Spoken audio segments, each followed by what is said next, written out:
मित्रों, स्वागत है आपका हमारे YouTube चैनल एस महावचन पे। आज हम बात करते हैं श्रीमद् भागवत गीता के अनुसार ये 3 कारण होते हैं इंसान की बर्बादी के। गीता में भगवान श्री कृष्ण ने बर्बादी के ये 3 कारणों पर विशेष बल दिया। भागवत गीता के बताए गए मनुष्य की बर्बादी के ये 3 कारण आज हर मनुष्य को जानना चाहिए। श्रीमद् भागवत गीता में भगवान श्री कृष्ण ने इंसान की बर्बादी के 3 ही कारण बताए थे। मनुष्य के बर्बादी के ये 3 कारण आज भी सटीक हैं। कहते हैं कि मनुष्य यदि अपनी बर्बादी के कारण को जान जाए तो वह अपने जीवन को सुखमय बना सकता है। गीता में भगवान श्री कृष्ण ने बर्बादी के इन 3 कारणों पर विशेष बल दिया है। भागवत गीता के बताए गए मनुष्य की बर्बादी के ये 3 कारण आज हर मनुष्य को जानना चाहिए। यह कोई मैं नहीं बता रहा हूँ, बल्कि गीता में ऐसा वर्णन मिलता है।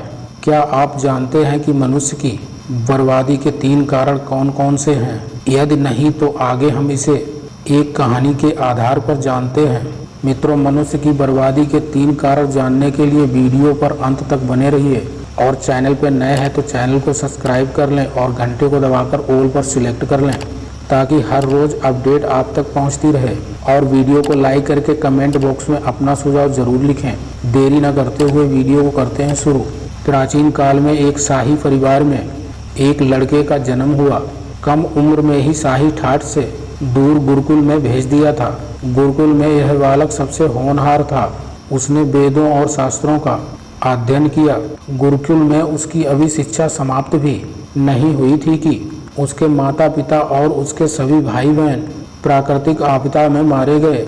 शिक्षा समाप्त करने के बाद उस बालक ने प्रण लिए कि उसका सारा जीवन लोगों की भलाई में ही बीतेगा। अब इस सन्यासी ने अपनी सारी महत्वाकांक्षा त्याग दी।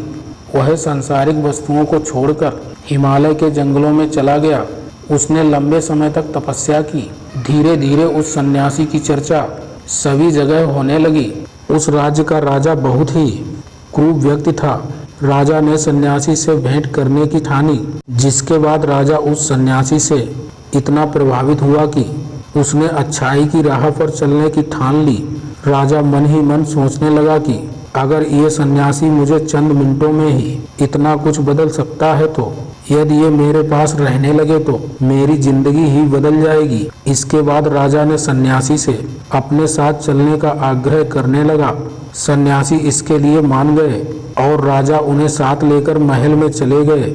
वहां राजा ने सन्यासी को शाही कमरे में भोजन करवाया। सन्यासी ने राजा का धन्यवाद किया और जाने की आज्ञा मांगी, जिस पर राजा ने कहा, आप हमारे बगीचे में हमेशा के लिए रह सकते हैं। सन्यासी ने राजा के प्रस्ताव को स्वीकार कर लिया।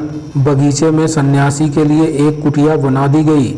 राजा ने भी सन्यासी की खूब सेवा की। कुछ समय बाद अचानक राजा और रानी अपने पड़ोस के राज्य में चले गए। साथ ही एक सेवादार को सन्यासी की सेवा के लिए बोल गए, लेकिन सेवादार बीमार पड़ गया और अगले दिन से आया ही नहीं। ऐसे में सन्यासी को कोई भोजन देने वाला भी नहीं था। कुछ दिनों के बाद जब राजा वापस आए तो सन्यासी ने राजा को बहुत डांटा। राजा ने सन्यासी से क्षमा मांगी और फिर सब कुछ ठीक हो गया। फिर कुछ दिन बाद राजा को राज्य से फिर कुछ दिनों के लिए बाहर जाना पड़ा।